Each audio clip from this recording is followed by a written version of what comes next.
boa tarde. Estamos chegando. O programa Gente que Fala está no ar, meio-dia em ponto. Eu sou o Mauro Friesman.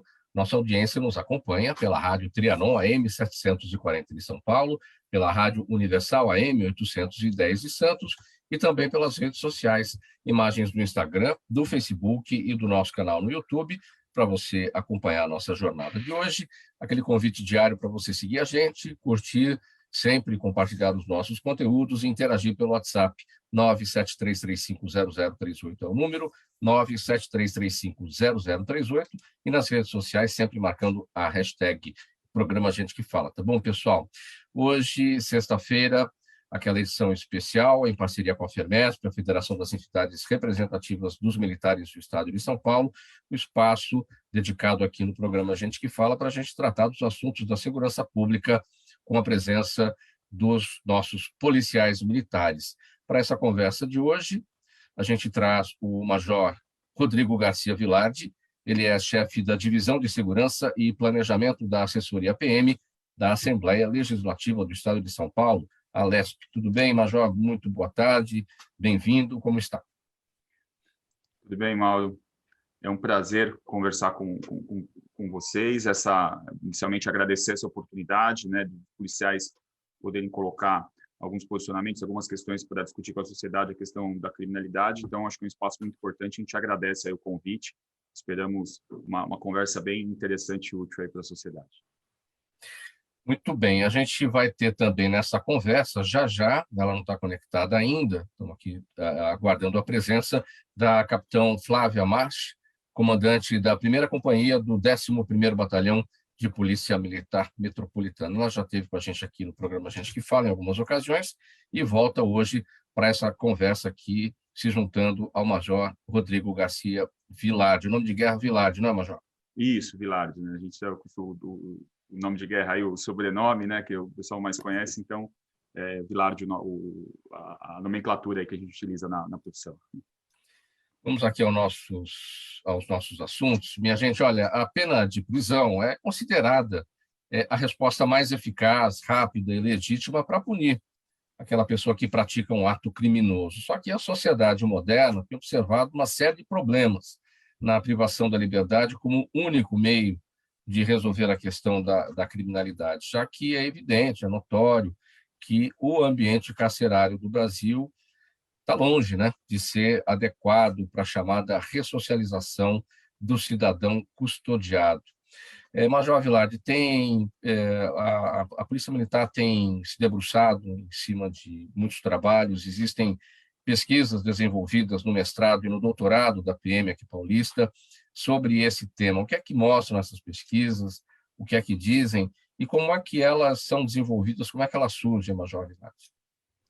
Bom, Mauro, nós tivemos recentemente, o sistema de ensino da Polícia Militar, ele já desenvolve pesquisas há décadas, né? Mas recentemente nós tivemos um importante passo aí, que foi o reconhecimento pelo Ministério da Educação das ciências policiais como uma ciência estudada no Brasil, né? Isso tem alavancado e ajudado, contribuído com o desenvolvimento dessas pesquisas e temas nos âmbitos das instituições policiais. Aqui em São Paulo, nós temos, além dos cursos de formação, que são cursos de nível superior, que é o curso de formação de soldado e o curso de formação de oficiais, ambos com nível superior, um de tecnólogo, um de bacharel. Para as promoções no transcorrer das carreiras, existem diversos cursos, seja pós-graduação, especialização, e nós temos o mestrado e o doutorado desenvolvido no Centro de Altos Estudos Superiores, que é o Coronel Terra, é o CAESA, que a gente chama de CAESA da Polícia Militar. Então, é um curso de mestrado profissional e doutorado que os oficiais cursam para preencher os requisitos para se habilitar às promoções. Isso a gente tem uma pesquisa nesses dois cursos, esses dois ambientes, pesquisas muito focadas para as questões práticas da criminalidade, né? E essa questão das penas alternativas, né, tem sido também objeto de estudo por nós, por conta exatamente do impacto de como a execução dessas penas tem impactado a segurança pública. É óbvio que a ciência jurídica, a ciência penal, quando ela olha para o sistema de penas, ela vai ter uma outra perspectiva dentro da esfera jurídica. E a gente estuda o impacto do que está se discutindo no âmbito jurídico na segurança pública e a gente começa a dialogar, né, para tentar indicar eventuais pontos de aperfeiçoamento. Com relação às penas alternativas, o que a gente tem desenvolvido de pesquisa lá no mestrado e doutorado é exatamente como esses condenados, sentenciados, que após serem condenados, eles são, ao invés de serem presos, como a gente, na ideia da pena de prisão, encarcerado, eles são devolvidos às ruas para cumprir essa pena em meio aberto com algumas condições, como que isso tem impactado, se isso tem aumentado ou não a criminalidade. E o que a gente tem identificado, né, nas últimas pesquisas é uma impressão que o policial de rua, o policial que está lá no dia a dia enfrentando a criminalidade, ele já tem essa percepção, é que muitas vezes a pena alternativa, ao invés de contribuir com a ressocialização, esse criminoso ele acaba retornando às ruas para praticar novos crimes. E isso acaba sendo um círculo vicioso, porque aquele que deveria ser ressocializado, ter uma consequência do crime que ele cometeu, ele não será ressocializado, se a prisão não está boa, também fora não está, e com isso aumenta a criminalidade e a sociedade passa a ser vitimada, né, por um indivíduo que está condenado, estaria cumprindo pena. Então, isso tem gerado diversas pesquisas, e a gente tem trabalhado com esses dados para mostrar, levar ao judiciário, levar para a sociedade. Um programa como esse é uma oportunidade para que a gente discuta na questão que não significa que a gente tenha que acabar ou não ter pena alternativa, mas a gente tem que realmente entender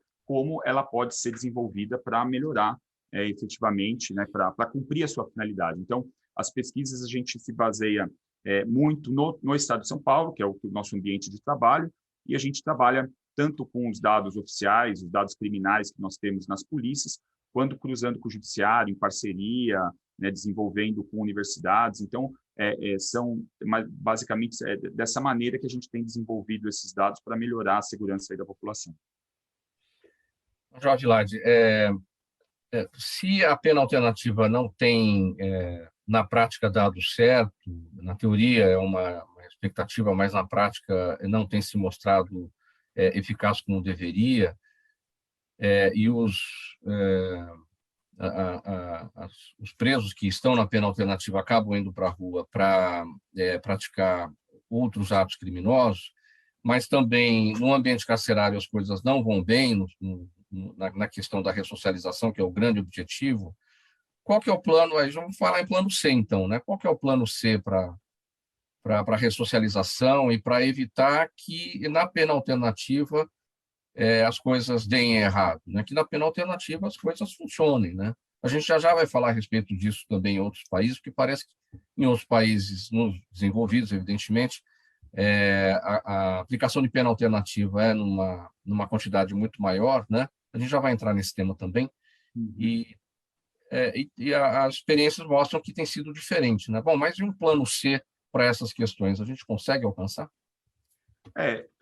Sim, é óbvio que não é simples, né? Não é fácil de resolver, até porque a questão do crime ela não vai se resolver só com o direito penal, né? Eu tenho condicionantes criminais, a pessoa, né, eu tenho desestrutura familiar, eu tenho desigualdade, eu tenho inúmeras condicionantes que vão fomentar maior ou menor número de crimes. O direito penal é um dos instrumentos, a prisão é um dos instrumentos, né, não o mais eficaz, o melhor é prevenir, o melhor é trabalhar no antes, né, mas é um dos instrumentos posteriores.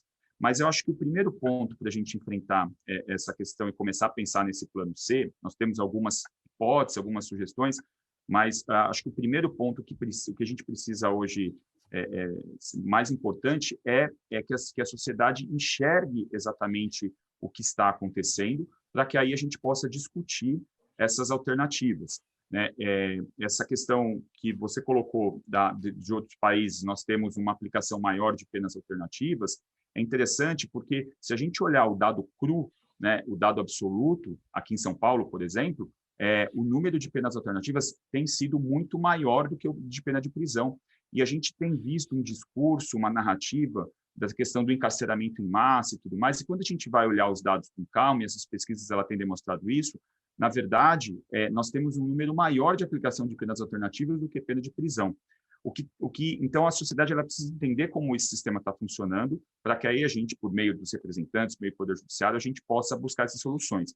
Mas acho que o primeiro ponto é interessante, acho que a sociedade entender o que é uma pena alternativa, né? Esse conceito ele também vai ser importante para comparar essas pesquisas. o que acontece hoje?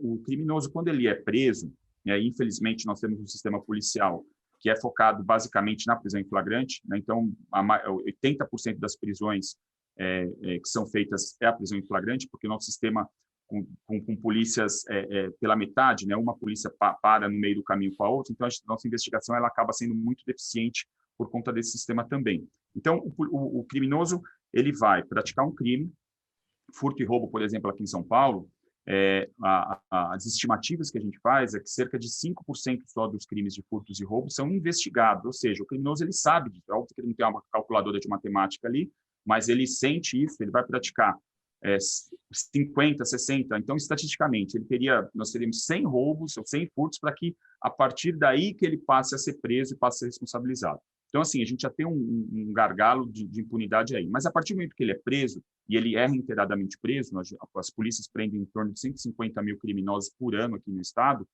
ele vai para o Poder Judiciário, e antes nós tínhamos um problema do Poder Judiciário, que o processo demorava muito.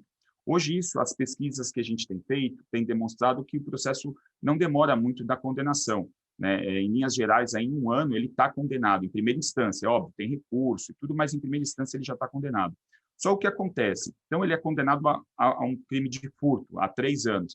E a pena alternativa, e esse que é o ponto que a gente tem que discutir, ele não vai ficar esses 3 anos na cadeia. Pelo contrário, né, ele só vai iniciar no regime fechado, se condenado a 8 anos. E aí a gente tem uma série de instrumentos na execução penal, né, que eles foram desenvolvidos exatamente para resolver essa questão do ambiente nocivo, que é o sistema carcerário da socialização, né? Mas teríamos que ter uma contrapartida quando ele sai às ruas e manter a fiscalização. Então, o que acontece? O criminoso ele pratica vários crimes, sabendo que vai ser difícil, ele vai demorar para ser preso. Quando ele é preso, ele vai ser condenado, ok, mas ele provavelmente não vá para a prisão no primeiro momento. Ou se for, ele vai ficar ali 6 meses, 1 ano, quando muito, e aí ele vai retornar e cumprir o resto da pena dele nas ruas. Nós temos, então, a condenação, ele é condenado a uma pena de prisão, mas eu tenho os regimes. Então, ele pode ir no regime aberto, que é uma das penas alternativas. Nós temos em torno de 100 mil criminosos em regime aberto no Estado. Nós temos o livramento condicional, em quando ele já está cumprindo uma parte da pena, e dependendo do tipo de crime e da sua personalidade, das questões da execução, ele vai, depois de cumprido, às vezes, 1/3, 1/6 da pena, ele vai sair em livramento condicional, então, ele vai terminar esse cumprimento da pena também em liberdade, e tem a pena alternativa mesmo, que é a possibilidade de crimes mais leves, com penas até 4 anos, em que, ao invés dele receber essa pena de prisão, ele já de cara já é substituído por uma prestação de serviço à comunidade, por prestação de cesta básica, prestação pecuniária, enfim. E aí, todo esse corpo, né, esse bojo de possibilidades, tem sido denominado de penas alternativas à prisão, né? Então, quando a gente coloca tudo isso no pacote, quem está cumprindo pena em regime aberto, quem está cumprindo pena em suspensão da pena, que é o SUSI, quem está em livramento condicional, quem está em pena restritiva de direito, que é a pena de prestação de serviço à comunidade, quando eu coloco tudo isso no pacote, esse dado, essas informações, essas pesquisas são divulgadas, de que lá fora se aplica mais penas alternativas, aqui se inverte. Porque, por exemplo, em São Paulo, nós temos 170, 160, 170 mil presos, criminosos, na prisão, no sistema penitenciário, né? Mas fora, condenados. Eu não estou falando de quem está respondendo o processo. Condenados. 345 mil presos. Então, na verdade, 1/3 está na prisão e 2/3 em penas alternativas. Se a gente entender esse complexo, esse pacote de todas essas medidas que esses presos estão. Então, acho que o primeiro ponto é a gente falar isso para a sociedade, né? Nós temos, a cada 3 criminosos condenados, 2 estão nas ruas e 1 está na prisão. E, a partir daí, é que a gente vai ter que começar a entender como isso está sendo executado e como isso está impactando, é por isso que a gente faz as pesquisas. Estamos conversando com o Major Rodrigo Garcia Vilardi. O Major Vilardi, ele é chefe da Divisão de Segurança e Planejamento da Assessoria PM da ALESP, Assembleia Legislativa do Estado de São Paulo. nesse nosso espaço aqui, sempre aberto às sextas-feiras, dentro do programa Gente que Fala, em parceria com a FERMESP, a Federação das Entidades Representativas dos Militares do Estado de São Paulo. Major Vilardi, voltando a falar o que a gente tratou um pouquinho no início do programa, sobre essas pesquisas desenvolvidas no mestrado e no doutorado da Polícia Militar, de que forma todo esse trabalho, toda essa documentação tem impactado no debate em relação ao que a gente sempre quer, que é uma reforma do Código Penal brasileiro, tão antigo, e todo mundo fala que precisa de reforma, mas botar a mão nisso é um negócio bastante complicado, sempre adiado, e existem estudos que podem colaborar, que são esses que vocês fazem. Eu acho que esse é o grande desafio, né? A ciência, o estudo, não é só para ficar produzindo livro, produzindo teoria, produzindo discussão acadêmica, né? A gente tem que estudar os problemas para tentar apontar soluções práticas, testar e ver o que funciona. Nesse caso das penas alternativas, o que tem sido o que tem ajudado é que essas pesquisas que a gente tem desenvolvido têm lançado luz sobre esse tipo de abordagem. Porque se a gente olha hoje na produção científica jurídica e até nas divulgações em gerais de pesquisas internacionais, sempre o foco muito na questão do encarceramento em massa, dos problemas dentro do sistema carcerário. Ótimo, isso tem que ser enfrentado. Eu não posso jogar uma pessoa dentro de um sistema carcerário e não ter as condições mínimas. Ela só tem que ter a sua privação de liberdade, o resto dos seus direitos têm que ser respeitados, e isso faz parte para a ressocialização, senão ele vai sair pior. Então, esses estudos eles têm que ocorrer. Mas agora, quando a gente verifica que esse processo de tirar as pessoas da cadeia, que é um processo que vem há anos sendo realizado e tem essa fundamentação, o porquê, né, aos poucos, essa pessoa ser reinserida na sociedade, essas pesquisas a gente tem mostrado que a execução dessas medidas, a fiscalização dessas condições, elas, na prática, não estão funcionando por uma série de motivos. E aí, não é ficar apontando o dedo, é o judiciário, é a polícia, é a SAP, é a polícia penal. Não, não. A gente está identificando que as fiscalizações não estão sendo realizadas, e com isso eles estão voltando a praticar roubos e furtos, está impactando o nosso serviço. Então, a gente tem compartilhado esses dados, seja com a Secretaria de Administração Penitenciária, seja com o Poder Judiciário, né, com o Tribunal de Justiça, com o juiz de execuções, e com experiências que têm sido bem-sucedidas. Então, o grande problema hoje é que essas medidas, seja o regime aberto, seja o SUSI, ou suspensão condicional da pena,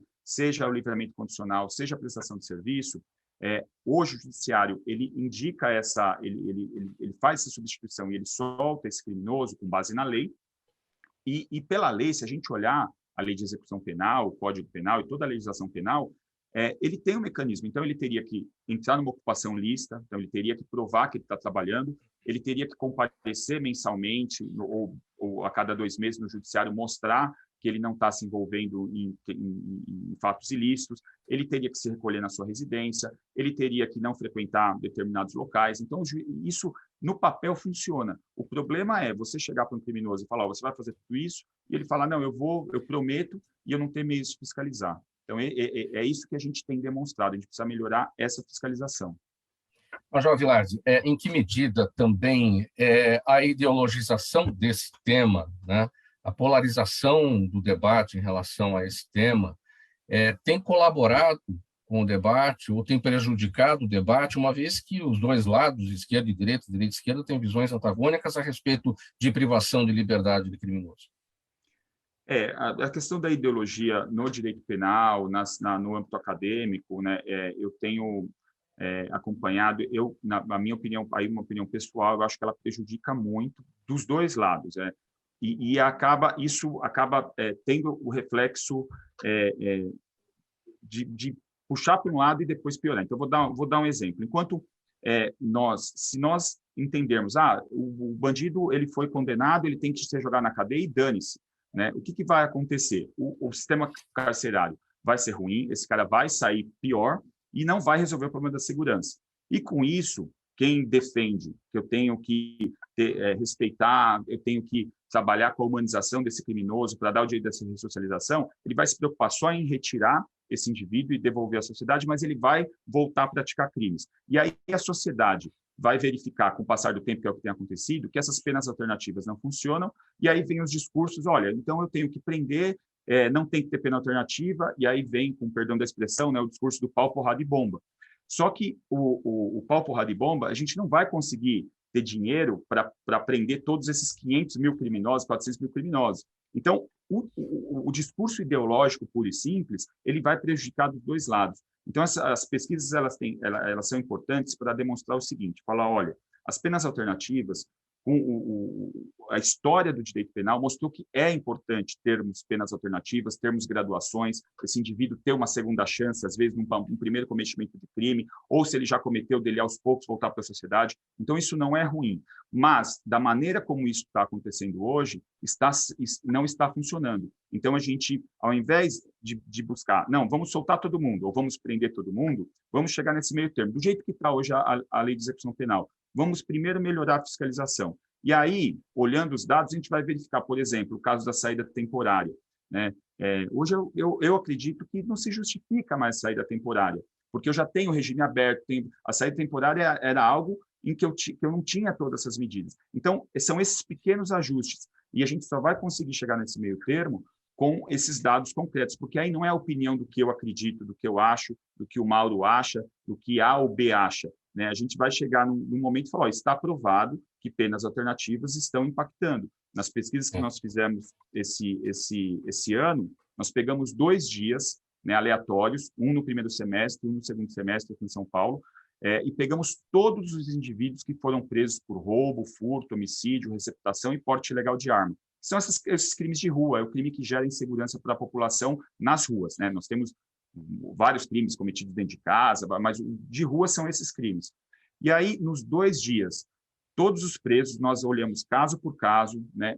Por que ele estava, se ele já era primário, se não era, e nós consideramos só aqueles que deveriam estar presos, que estavam cumprindo pena alternativa. Nos 2 dias aleatórios, no estado de São Paulo inteiro, metade dos presos em flagrante deveriam estar presos ou deveriam estar sendo fiscalizados, ou seja, eles estavam cumprindo pena. Eles cometeram crime quando estavam cumprindo pena. Então, independente da discussão, se eu tenho que prender todo mundo, soltar todo mundo, e a gente tem que resolver esse problema primeiro. Então, as pesquisas, elas ajudam a gente a ideologia sempre vai existir. Cada um tem uma ideologia própria, um pensamento próprio. Mas os dados, eles diminuem a distância entre os discursos. E vamos discutir racionalmente problemas concretos.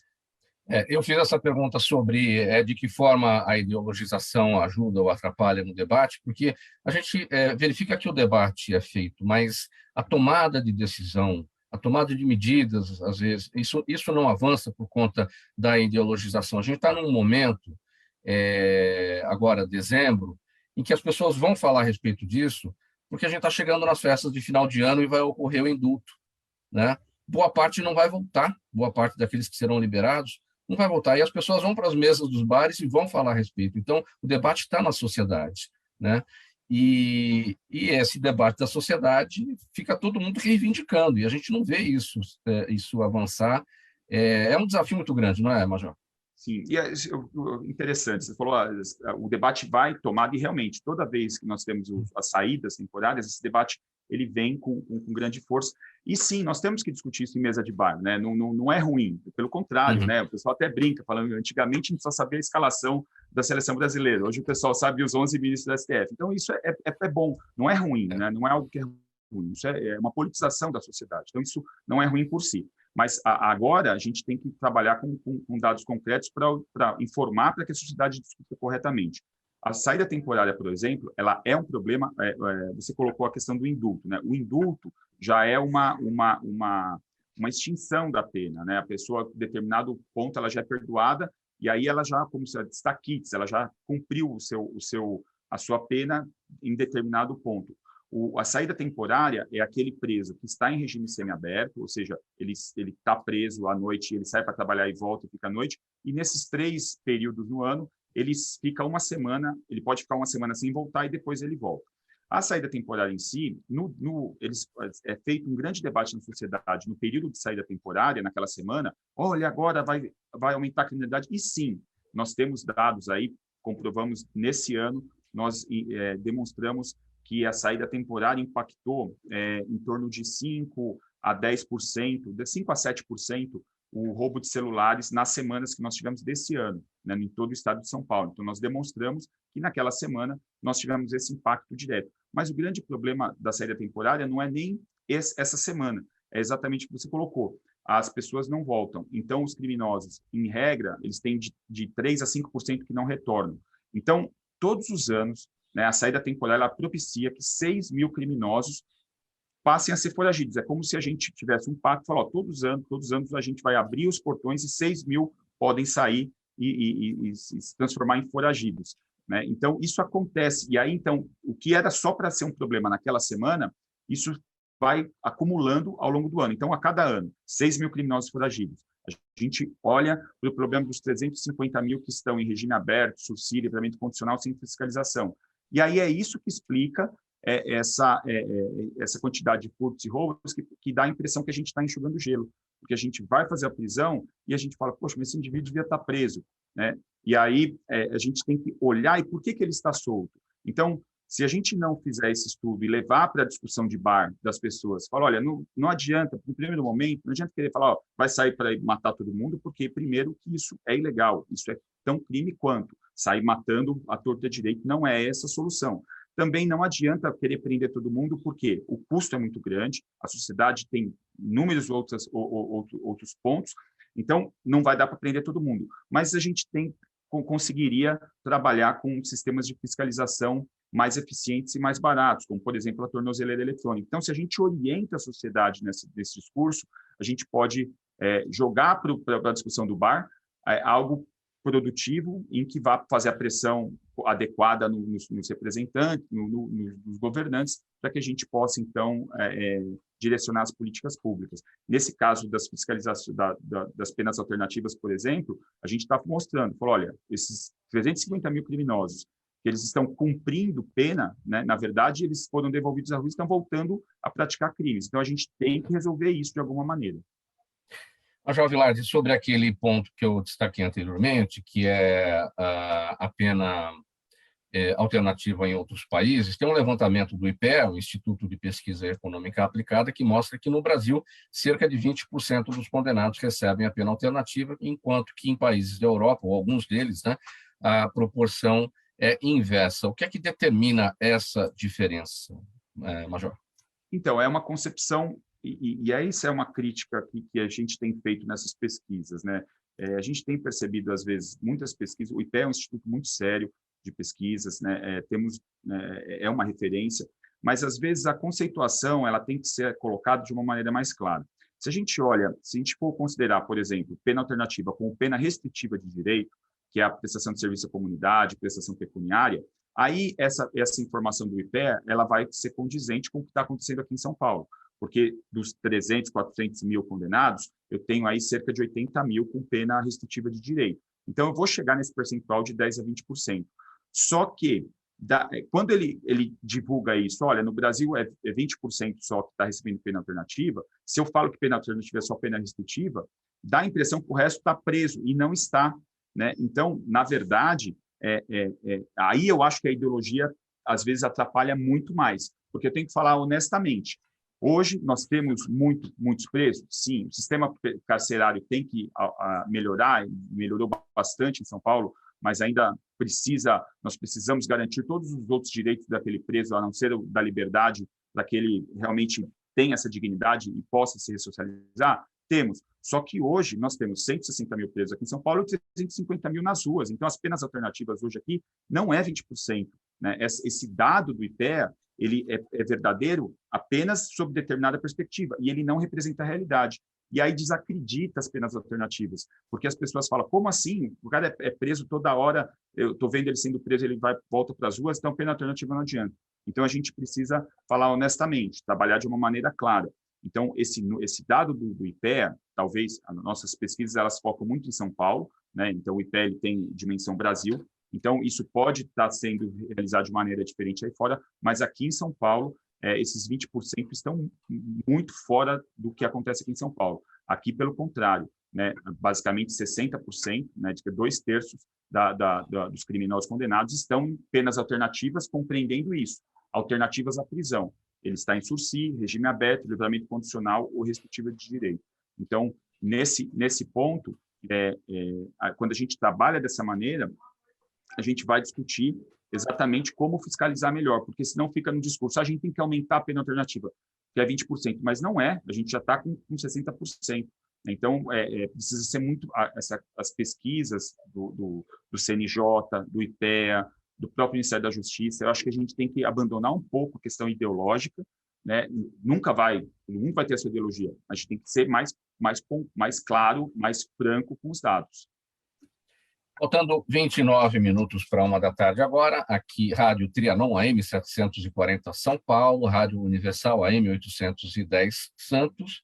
Você também acompanha aqui a nossa transmissão pelas redes sociais, imagens do Instagram, do Facebook, do nosso canal no YouTube, nessa conversa de hoje com o Major Vilardi. Ele é o chefe da Divisão de Segurança e Planejamento da Assessoria PM da Alesp, Assembleia Legislativa de São Paulo. Estamos tratando aqui, o foco aqui da nossa questão, a eficácia ou não das penas alternativas. A gente vai para o intervalo bem rapidinho e na volta aqui a gente dá sequência com o nosso tema. Até já. Toda ação estratégica de sucesso tem um componente fundamental, um instituto de pesquisas ético, rápido e preciso. Afinal, é ele que vai fornecer informação confiável, sem achismos e palpites. E isso, numa época de mudanças rápidas e repentinas, é fator crítico de sucesso. A Orbis é um instituto de pesquisas que une precisão e confiabilidade estatística com a mais alta tecnologia de pesquisas do mercado. Tem inteligência artificial, robótica, big data, entre outros recursos, para que você tenha uma informação correta, confiável, com o menor custo e no menor tempo possível. Na sua próxima ação, seja ela corporativa ou política, comece pela Orbis, porque com a informação correta você vai mais longe, mais rápido e com mais segurança. Faltando 28 minutos para 1 da tarde. Agora, dada a mensagem aqui do apoiador do programa Gente que Fala, estamos de volta nessa edição de hoje, de sexta-feira, sempre em parceria com a FEMESP, a Federação das Entidades Representativas dos Militares do Estado de São Paulo. E hoje a gente está conversando com o Major Rodrigo Garcia Vilardi, o Major Vilardi, chefe da Divisão de Segurança e Planejamento da Assessoria PM da Alesp, Assembleia Legislativa de São Paulo. Rádio Trianon AM 740 São Paulo, Universal AM 810 Santos, e também você vê a nossa transmissão aqui por imagens nas redes sociais. Um outro ponto que também vai para as mesas dos bares, não é, Major? Uma coisa é a questão do que fazer com os presos condenados, como é que eles vão ser punidos ou não, se com penas alternativas ou não, se as penas são eficientes, as alternativas, o problema de que nas cadeias eles não são ressocializados. Este é um lado. O outro lado é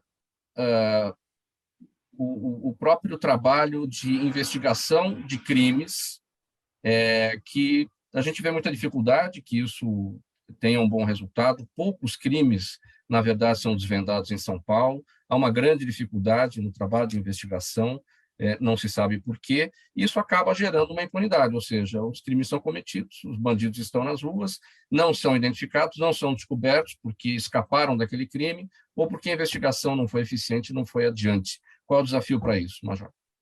É um trabalho da Polícia Civil, evidentemente.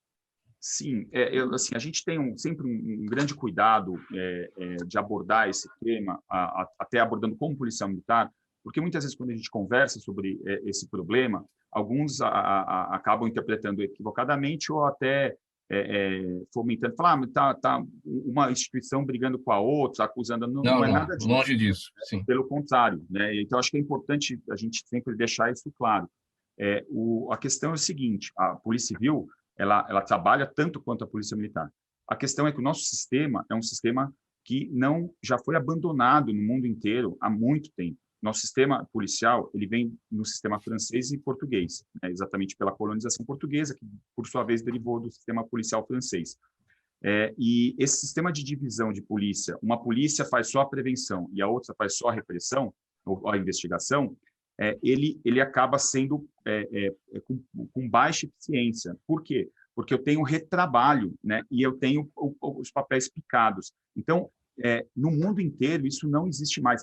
Em Portugal e na França, que foi a origem desse nosso sistema policial, nós não temos mais meias polícias. Então, em Portugal e França, nós temos polícias que cuidam dos grandes centros, né, polícias de ordem pública, que seriam as polícias, como é a polícia militar aqui, mas que elas fazem tudo.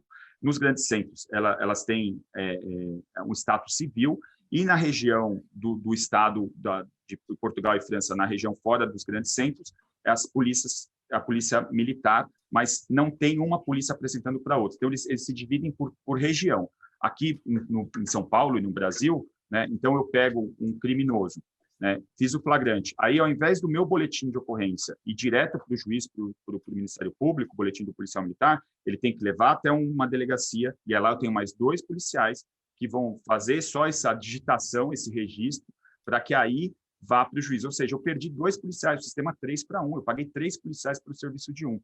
Lá em Portugal e na França, e também isso acontece na Espanha, na maioria dos países que têm a origem nesse modelo, eles optaram, com o transcorrer do tempo, em separar. Uma polícia fica com uma região e outra fica com a outra. Então, a gente precisa levar essa discussão, porque da maneira como a gente tem hoje, né, não vai vencer nunca a gente ficar contratando mais policiais, porque eu vou ter que contratar 3 para fazer o serviço de 1. Então, é um custo muito grande e isso acaba impactando na baixa eficiência. E aí vem nesses índices, nesses indicadores, né? Furto, roubo, né? Aqui no Brasil, nós temos as estimativas aqui de 95% dos casos não são sequer investigados. Por quê? Exatamente por conta desse sistema. Nenhum país do mundo investiga todos os crimes, né? Nos Estados Unidos, os furtos, em torno de 20% de esclarecimento. Roubo, em torno de 50% de esclarecimento. É claro, não vai ser 100%, mas não vai ser 1%, 2%, 3%, que é o que a gente tem aqui. Né? Então, eu acho que é um outro ponto que a gente precisa enfrentar. Major Vilardi, para colocar aqui agora na nossa conversa, como a gente tinha prometido e anunciou no início do programa, a capitão Flávia Marchi, comandante da 1ª Companhia do 11º Batalhão de Polícia Militar Metropolitana, o 11º BPMM. Boa tarde, capitão Flávio, que já esteve com a gente em outras ocasiões, volta aqui para essa nossa conversa no programa Gente que Fala. Tudo bem? Boa tarde a todos os ouvintes, boa tarde. É um prazer falar novamente contigo, Mauro, e com o Major Vilardi. Ele é um expoente na corporação, falando sobre crime. Fiquei muito feliz com o convite. E hoje, Mauro, eu estou na seção operacional do 11º Batalhão. Eu cuido de todo o planejamento operacional da nossa região aqui, central de São Paulo, né, que envolve o bairro dos Jardins, Chácara Clabim, uma parcela da Moca e a Bela Vista. Então, estou à disposição para participar dessa discussão, desse debate sobre o crime, né, e a reincidência criminal. Muito bem. Vou abordar o seguinte, capitão.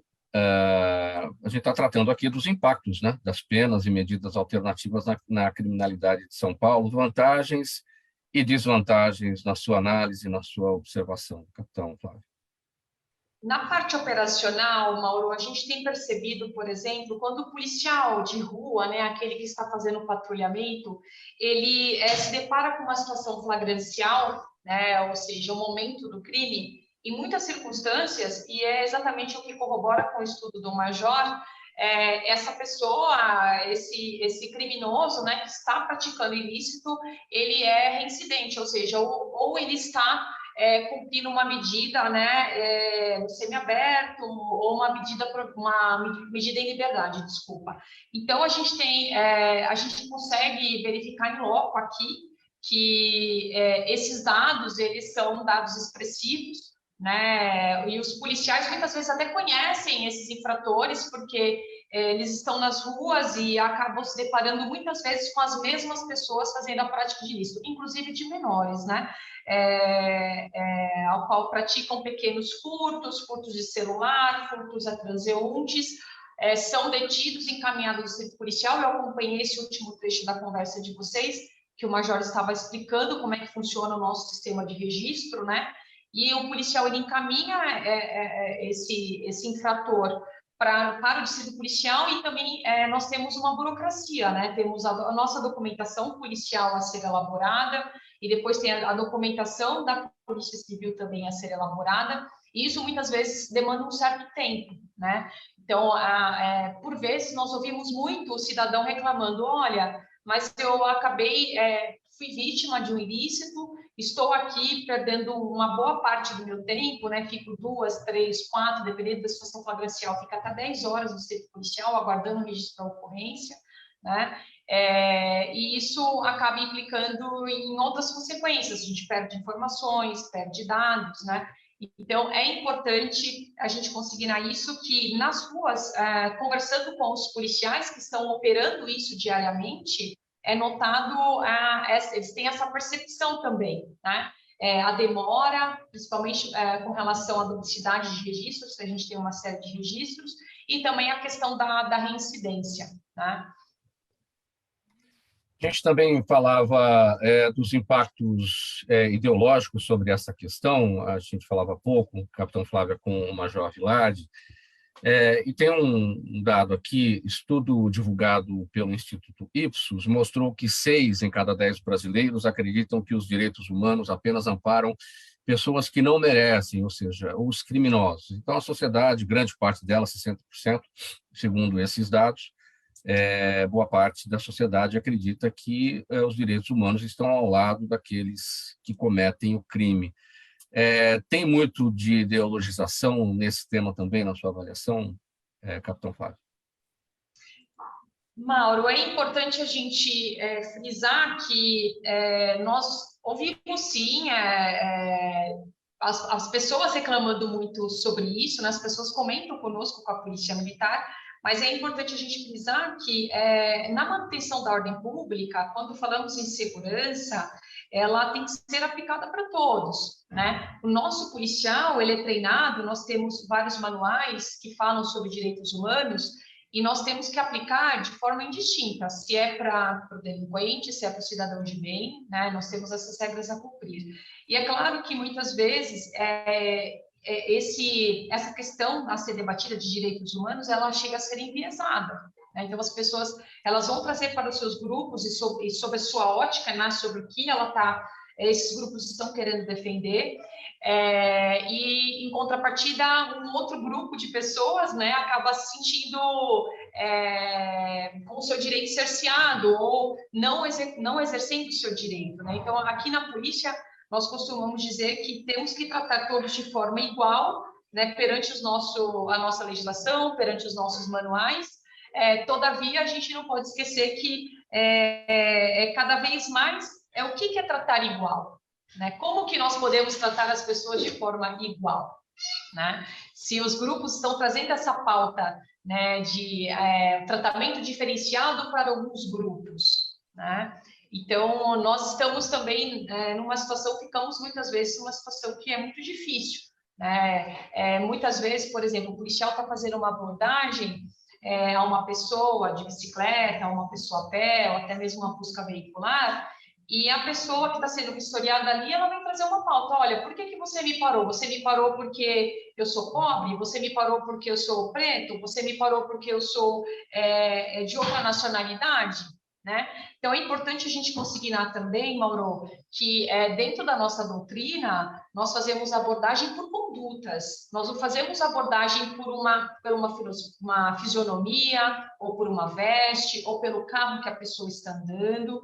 Então, nós fazemos vistorias para verificar se a pessoa está com algum objeto ilícito, se ela está procurada pela justiça, ou se ela está, por exemplo, transitando com veículo irregular. Isso independe, né? Recentemente também, essa semana, eu estava falando em uma reportagem sobre quadrilhas que dão golpe de Pix, e eu abordei exatamente essa questão da aparência, né? Que muitas vezes as pessoas acreditam que a pessoa, por estar bem trajada, não vai praticar um ilícito, ou por estar num carro que não seja um carro popular, um carro luxuoso, por exemplo, que essa pessoa não vai praticar um crime, inclusive o crime de rua, né, que a gente chama que é aquele crime roubo, furto, né? Então, não tem nada a ver com essa questão, com a aparência, ou a nacionalidade, ou a etnia. Então, o que a gente coloca sempre em pauta aqui é essa questão da conduta, né, que nos chama a atenção. Major Vilardi, o seu olhar também sobre essa pesquisa, Instituto Ipsos, Ipsos, 6 em cada 10 brasileiros acreditam que os direitos humanos amparam apenas pessoas que não merecem como criminosos, por exemplo. Então, acho que a Flávia citou muito bem nessa questão da dificuldade, muitas vezes, de como as pautas são apresentadas e como elas vêm realmente, às vezes, enviesadas. E eu ministro, uma das matérias que eu ministro lá no mestrado da Polícia Militar é direitos humanos, direitos fundamentais, né? E uma coisa que a gente destaca bastante é que, às vezes, as pessoas confundem quem está defendendo, quem está trazendo as pautas com o que significa os direitos humanos e direitos fundamentais. Então, essa percepção da sociedade, ela não é irreal, ela não é dissociada. Às vezes, quando a gente olha essa pesquisa, muitas vezes vão explorar, falar assim, olha, mas então a gente tem que mostrar para a população de que direitos humanos, né, não é só para bandido, não é só para criminoso. Sim, né, os direitos humanos são para os humanos, para todos nós. Todas essas garantias, né, quando eu não posso entrar numa residência, né, sem um flagrante delito ou sem um mandado, né, isso não é uma proteção do criminoso, isso é uma proteção para todos nós. Né? Então, isso é muito claro. Porém, quando a gente olha as organizações hoje que levantam as bandeiras de direitos humanos e direitos fundamentais, elas acabam dando um viés muito parcial, e aí isso acaba prejudicando os direitos humanos. A questão da ideologia prejudicar a questão prática. As pessoas acabam confundindo e, às vezes, criticando os direitos fundamentais, quando os direitos fundamentais foram construídos por nós, para toda a humanidade. Né? Tem uma razão de ser de cada garantia. Né? Então, uma coisa que eu tenho tentado trabalhar com todos os oficiais lá, e recentemente a gente participou lá com a Flávia no curso, né, no mestrado, né? Então, destacar que nós precisamos trabalhar com os direitos fundamentais, não só falando, eu tenho que convencer as pessoas, mas lutando pelos direitos fundamentais dessas pessoas. Quando a gente fala na questão das penas alternativas, na questão do sistema carcerário, se a minha preocupação, se a pauta dos direitos humanos sempre aparece para colocar o criminoso fora do presídio, porque lá ele não está sendo bem tratado, né? E esse criminoso vai para a rua e volta a praticar crime, e os direitos fundamentais, direitos humanos de quem está sendo vítima desse crime. Então, a gente tem que começar a destacar também os direitos fundamentais dessas pessoas. E como a gente faz isso? Exatamente trabalhando numa execução naquele meio termo. Então, a gente vê uma DPF hoje no STF contra o sistema carcerário, né, falando sobre as inconstitucionalidades de quem está dentro do sistema carcerário. Só que nós não vemos o mesmo ativismo judicial, do judiciário, do STF, por exemplo, uma DPF, para analisar esse problema da falta de fiscalização de quem está nas ruas. Então, se a gente olhar, eles construíram uma ideia do estado de coisas inconstitucional, né, para justificar e colocar cada vez mais criminosos no cumprimento de pena, aumentar penas alternativas, falar, olha, eu tenho um estado de coisas constitucional dentro dos presídios, eles não estão tendo respeitado seus direitos fundamentais, então a gente tem que tirar eles do presídio. Ok, eu tenho que resolver o problema lá dentro, mas se eu jogo eles para fora e deixo sem fiscalização, eu tenho um problema aqui fora de direitos fundamentais. Então, eu também tenho esse estado de coisas constitucional. Se a gente olhar em São Paulo, por exemplo, eu tenho 350 mil criminosos nas ruas, condenados, que deveriam estar condenados, e eu tenho só 7 mil tornozeleiras eletrônicas. Ou seja, eu não consigo nem fiscalizar, colocar um número suficiente de tornozeleira. Então, se os direitos fundamentais lutarem, né, as organizações lutarem para que os direitos humanos sejam cumpridos dentro dos presídios e que os direitos humanos de quem está na rua, da sociedade que não está presa, que também sejam respeitados, aí, naturalmente, essa pesquisa, daqui a um tempo, vai demonstrar que as pessoas vão entender o que é direitos humanos. Só que se eu ficar só de um lado, vai dar essa percepção errônea, né, e vai prejudicar. Capitão Flávio, para registrar aqui, né, a questão dos direitos humanos, exatamente há 73 anos, né, em 10 de dezembro, há 73 anos, nascia, hoje então, né, a Declaração Universal dos Direitos Humanos. A gente consegue fazer uma relação entre esse documento, a Declaração Universal dos Direitos Humanos, e as penas prisionais como são aplicadas hoje no Brasil? Sim, com certeza. Nós tivemos diversos avanços, né, na questão da legislação. Eu entendo, assim como o Major, nós somos da mesma linha, né, que é muito importante frisarmos a questão dos direitos humanos para todos, não somente para aqueles que estão presos. Temos muito que melhorar, claro, temos deficiências em diversos segmentos, a sociedade ela também muda, os nossos costumes mudam, e é importante estarmos sempre atualizados com a demanda atual, né? Eu só queria fazer uma pontuação também que eu julgo importante, né? Aqui no centro de São Paulo, muitas vezes, os policiais, quando estão fazendo uma abordagem, principalmente a moradores de área livre, nós temos pessoas que vêm conversar e falam: poxa vida, vocês estão fazendo uma abordagem aos moradores, eles têm essa liberdade, por que vocês estão em cima dessas pessoas? E muitas, em diversas oportunidades, quando nós vamos fazer algum tipo de fiscalização, nós encontramos também pessoas procuradas pela justiça, né? E essas pessoas, elas também vão se esconder em alguns pontos, em habitações coletivas, ou vão morar na rua, e nós também precisamos verificar e também, se necessário for, fazer a detenção. E voltando a essa questão da atualização com relação ao impacto, né, da Declaração dos Direitos Humanos no nosso sistema, eu acredito que nós estamos caminhando no sentido de que a nossa legislação ela precisa se adequar à nova realidade criminal, né? Então, cada vez mais nós temos hoje as pessoas migrando para o crime não somente físico, né? Nós temos um aumento da demanda também dos crimes praticados de forma virtual, e como é que também nós iremos tratar esses delinquentes, né? Então, a violência, ela está migrando para o crime que não é mais praticado ali corpo a corpo. As pessoas hoje estão praticando crimes de forma não violenta, e a nossa legislação ela já está adaptada a isso, né? Nós estamos antenados com essa nova realidade, né? Olha, pessoal, 8 minutos para 1 da tarde, a gente tem perguntas aqui da nossa audiência e eu vou pedir brevidade para a gente poder conseguir responder a todas elas. São 4. Major Vilardi, o seu Jaime do Jardim Bonfilholi, que participa todos os dias com a gente, pergunta o seguinte para você: a função da Divisão de Segurança e Planejamento da Assessoria PM da Alesp, onde você atua hoje, né, e está pedindo informações a respeito das atribuições.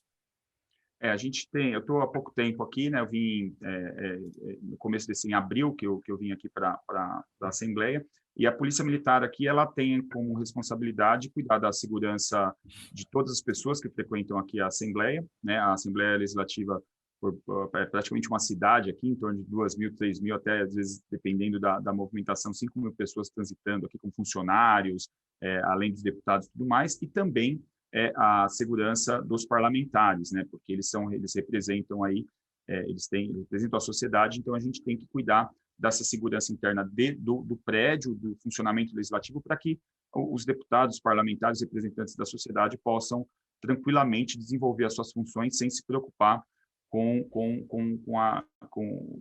a criminalidade dentro ou com problemas de ordem pública, manifestações. A gente está aqui para garantir o direito democrático de todos. Então, a nossa função aqui, dentro da assessoria policial militar, né, é um corpo até menor que um efetivo, né, de uma companhia operacional, como a capitã estava comandando, eu recentemente também estava comandando há pouco tempo, mas é exatamente para cuidar da segurança das pessoas que trabalham e também do ambiente da Assembleia, para que o processo legislativo e democrático possa fluir normalmente. Então, a gente está aqui para cuidar da segurança da população, dos parlamentares e do processo legislativo. Da mesma forma, como acontece em outros prédios públicos, na Câmara Municipal de São Paulo, acontece no Tribunal de Justiça de São Paulo, sempre, né, com o trabalho de vocês, o Fórum Criminal, fóruns, varas e prédios públicos de uma maneira geral. Não é isso, Major? Exato, perfeito. É um trabalho de segurança pública mesmo. Sim. Capitão Flávia, o Diego Carvalho no Instagram pergunta se o 11º Batalhão de Polícia Militar tem atuação em conjunto com a Guarda Civil Paulistana. Sim, nós temos diversas operações que são realizadas de forma conjunta, inclusive agora no final do ano teremos aí a Corrida de São Silvestre, que é uma operação que envolve diversos órgãos. Temos outras operações também que fazemos, como por exemplo a abordagens, operação à virada do ano, que não vai ocorrer, mas também fazemos de forma conjunta, as manifestações públicas, atuamos sim. Outra pergunta aqui, vamos ver, da Simone Martinelli, está com a gente no nosso canal no YouTube. Major, ela perguntou o que é o exame criminológico. Ele é aplicado para o cumprimento de uma pena alternativa? Pergunta da Simone Martinelli. Sim, nós temos a possibilidade na LEP, nós tivemos recentes alterações, né, a respeito da obrigatoriedade ou não do exame criminológico. Então, esse exame ele é realizado, né, e nós temos um acompanhamento na execução penal para que ele receba essa progressão, não só o exame criminológico, mas todo o antecedente histórico da execução penal desse criminoso dentro do sistema penitenciário é levado em conta para que ele seja beneficiado com alguma dessas penas alternativas, substituições ou colocação em liberdade. A questão é que uma coisa primeiro, a análise não é do critério subjetivo, são critérios objetivos. Ele está lá dentro, ele não vai cometer crime, ele vai ter esses antecedentes e normalmente ele vai, essa análise objetiva vai acabar conduzindo a um bom comportamento que deve ser colocado em liberdade. Então, o exame criminológico por si, eu não acredito que, por mais que a gente tenha alterações ou foco nele, ele vá conseguir detectar ou evitar resolver esse problema das penas alternativas. Eu acho que o problema das penas alternativas, regime aberto e tudo mais, é a gente mostrar para a comunidade, para a sociedade mesmo, que 2/3 dos criminosos estão nas ruas e não presos, né? Então, esse é um dado que é fato, é real, e é importante que a sociedade pense, e que a gente tem que buscar como fiscalizar isso. Se o preso hoje custa R$ 2.700 dentro do sistema penitenciário, ou a tornozeleira custa R$ 260, R$ 270 por mês. Então, ou a gente vai comprar mais tornozeleira para fiscalizar esses presos que estão nas ruas, ou até colocar como uma condição que o preso, para que ele saia, como nós temos a possibilidade de fiança, reparação, que se ele quiser sair, ele que arque com esse custo mensal, já que ele tem que sair, desenvolver uma atividade ilícita, ele tem que reparar o dano, é um custo de R$ 260, R$ 270 por mês. Mas, enfim, nós precisamos ter meios de fiscalizar esse indivíduo fora. Eu acho que o exame criminológico ele é importante, mas ele não vai conseguir resolver esse problema do indivíduo, detectar quem vai ou não praticar o crime lá fora. Capitão Flávio, a pergunta aqui do Júlio Oliveira pelo Facebook, bem breve, por favor, sua opinião sobre os presos trabalharem e se há riscos de uma exploração indevida dessa mão de obra. Não vejo dessa forma, Mauro. Inclusive, o trabalho ele traz dignidade à pessoa, né? Não há nenhum problema nesse sentido. E até com relação aos custos para o Estado, isso, o preso trabalhando, trazendo dignidade para o seu dia a dia, existe uma redução de custos, né? Então, sob minha ótica, não há problema algum. Gente, faltando 2 minutinhos para uma, chegou ao final aqui o nosso tempo do programa Gente que Fala. Capitão Flávio está com a palavra. Sua despedida bem breve, sua mensagem final. Quero agradecer a todos. Desculpe-me pelo atraso, eu estava participando de uma outra demanda, uma reunião com o pessoal aqui da região central. Quero agradecer a audiência de todos, as palavras do Major, depois eu vou assistir, inclusive, o início aí da entrevista, e agradecer você, Mauro, mais uma vez, pelo convite e a todos os ouvintes. Obrigado, Capitão Flávia, e a palavra final do Major Vilardi, por favor. Olha, a gente já conversou bastante, então só agradecer mesmo essa oportunidade da gente poder apresentar esses dados, essas pesquisas dos profissionais, dos policiais, para discutir com a sociedade como um ponto a mais. Então, a gente agradece essa oportunidade e a gente espera realmente que a gente trabalhe com mais dados, com mais razão, com menos ideologia, para que a gente possa fazer algo, melhorar a segurança de todos nós, que é para isso que a gente está aí, né? Então, conte com a Polícia Militar no que precisar. É uma oportunidade ímpar, a gente agradece e continuamos à disposição para qualquer tema, qualquer assunto que seja que a gente possa contribuir. Termina aqui essa edição do programa Gente que Fala, sempre esse espaço aqui às sextas-feiras para a gente falar de segurança pública, na parceria com a FERMESP, a Federação das Entidades Representativas dos Militares do Estado de São Paulo. Nessa jornada de hoje, o Major Rodrigo Garcia Vilardi, chefe da Divisão de Segurança e Planejamento da Assessoria PM da Alesp, Assembleia Legislativa de São Paulo, e também a capitão Flávia Marti, ela é comandante do 11º Batalhão de Polícia Militar Metropolitana, que também participou dessa nossa conversa de hoje. Muito obrigado, minha gente, pela audiência a semana toda. Um bom final de semana para todo mundo e até segunda-feira. Tchau, tchau.